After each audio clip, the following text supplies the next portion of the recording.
देखिए, भारतीय जनता पार्टी जब जब चुनाव आता है यूनिफॉर्म सिविल कोड की बात करती है, आर्टिकल 44 की दुहाई देती है। यूनिफॉर्म सिविल कोड अगर आपको इम्प्लीमेंट करना है तो रिलीजियस लीडर्स, जो धार्मिक नेता हैं तमाम धर्मों के, उनको बुलाइए, तमाम राजनीतिक दलों के साथ बात कीजिए। यहाँ कोई तानाशाही तो है नहीं भारत के अंदर। आप सबसे मशवरा करके और कंसेंसस पैदा कीजिए, तब आप अप्लाई कीजिए। ये तो बिल्कुल बंदूक की गोली की तरह ऐलान करते हैं कि हम ये कर देंगे। आप किसे डराना चाहते हैं? आप सिर्फ राजनीति के लिए पोलराइजेशन देश के अंदर करना चाहते हैं। आर्टिकल 50 कहता है, आर्टिकल 44 जो यूनिफॉर्म सिविल कोड की बात करता है, वो ये नहीं कहता है कि आप इसे एकदम इम्प्लीमेंट कीजिए। वो कहता है कि सरकार को चाहिए इसके लिए कोशिश करें। ये नहीं कहता इसे एकदम आप इम्प्लीमेंट कर दीजिए। कोशिश करने का मतलब है कि सब लोगों से मशवरा करके तब आप उसको इम्प्लीमेंट कीजिए, इसके लिए कानून बनाइए। जी, आज बैठक मौलाना खालिद सैफुल्लाह रहमानी जी, उन्होंने कहा कि विभिन्न धर्मों के लोग एक साथ भारत में रहते हैं, उनको सबको अपनी पहचान के साथ जीने का अधिकार देखिए, है। बिल्कुल ठीक कहा है उन्होंने, और कॉन्स्टिट्यूशन इस बात की इजाज़त देता है। सब लोग अपने धर्म के हिसाब से ज़िंदगी गुजार सकते हैं, अपने धर्म को प्रोपेगेट कर सकते हैं। ये इजाज़त तो हमारा संविधान देता है। लेकिन भारतीय जनता पार्टी के नेता और सरकार संविधान की कोई इज्जत नहीं करते, इसलिए बार बार हिमाचल का चुनाव आया, उससे पहले हम यूनिफॉर्म सिविल कोड बनाएंगे। गुजरात का चुनाव आया, उससे पहले यूनिफॉर्म सिविल कोड इम्प्लीमेंट करेंगे। उत्तर प्रदेश के नेता भी यही बोलते हैं। तो ये यूनिफॉर्म सिविल कोड है या बंदूक की कोई गोली है? जी, वहीं सर असम में बाल विवाह एमपीएल ने अपना बयान दिया है कि जो कार्रवाई की गई है वो नहीं की जानी चाहिए थी, क्योंकि अभी इसकी सुनवाई जो है वो कोर्ट में चल रही है। देखिए, एक तो कोर्ट में चल रही है, दूसरा ये मसला सिर्फ आसाम का नहीं है। पूरे हिंदुस्तान के अंदर 26% शादियां ऐसी होती हैं जो टीनेजर्स, बच्चियों के साथ होती हैं, और ये काम सिर्फ कानून नहीं कर सकता है। आसाम के मुख्यमंत्री का तो मुझे ऐसा लगता है कि उनको अपना इलाज कराना चाहिए। हर रोज़ बजाय आसाम की समस्याओं का समाधान करने के कंट्रोवर्शियल स्टेटमेंट वो देने की कोशिश करते हैं। ये ऐसी समस्या है कि जिसे मिलकर सोसाइटी के अंदर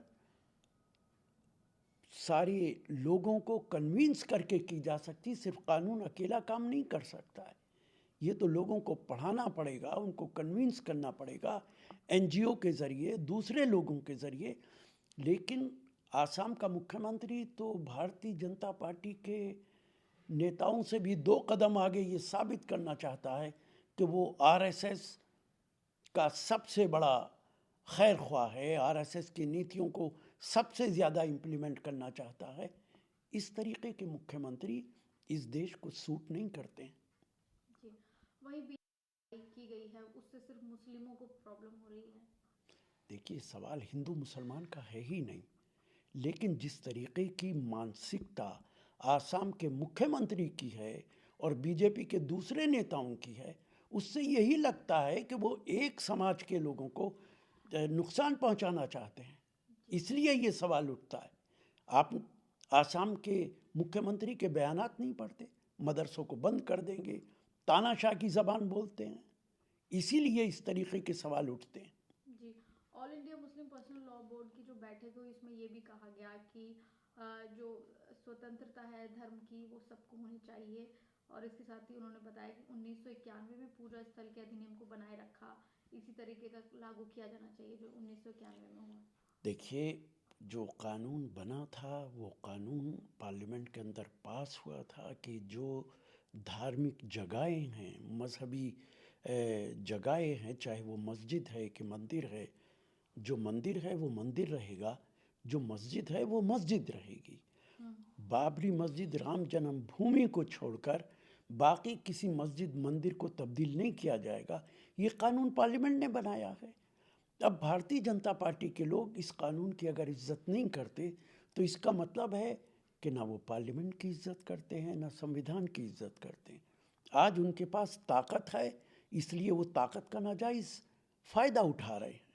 जी, वहीं अब विदेश मंत्री थे परवेज मुशर्रफ, उनका भी आज देहांत हो गया, तो इसको लेकर कांग्रेस के नेता शशि थरूर का बयान आया सर, उस पर क्या कहेंगे? देखिए, मेरा कहना है कि भारतीय जनता पार्टी का ये इल्ज़ाम कि कांग्रेस पाकिस्तान की बात करती है, वो भूल जाते हैं कि पाकिस्तान के 2 टुकड़े कांग्रेस पार्टी ने किए हैं। 65 की जंग हो, 71 की जंग हो, उन जंगों के अंदर कांग्रेस की सरकारें थीं जिन्होंने पाकिस्तान को सबक सिखाया है। और भारतीय जनता पार्टी के नेता अडवाणी साहब थे जो मोहम्मद अली जिन्ना के मज़ार पे जाके बयान दिया था कि वो बड़े नेता थे, सेकुलर नेता थे। ये बयान कांग्रेस का नहीं है, ये बयान बीजेपी के नेता अडवाणी साहब का है। जसवंत सिंह ने अपनी किताब में लिखा है, जो बीजेपी के नेता थे, कि जिन्ना की गलत इमेज बनाई गई इस देश के अंदर। जिन्ना तो बहुत बड़े आदमी थे। ये काम तो बीजेपी करती है। किसने मजबूर किया था नरेंद्र मोदी जी को कि प्रोटोकॉल तोड़कर नवाज शरीफ के यहाँ शादी पे जाए? ये तो बीजेपी के नेता थे। कांग्रेस ने ऐसा कोई काम नहीं किया।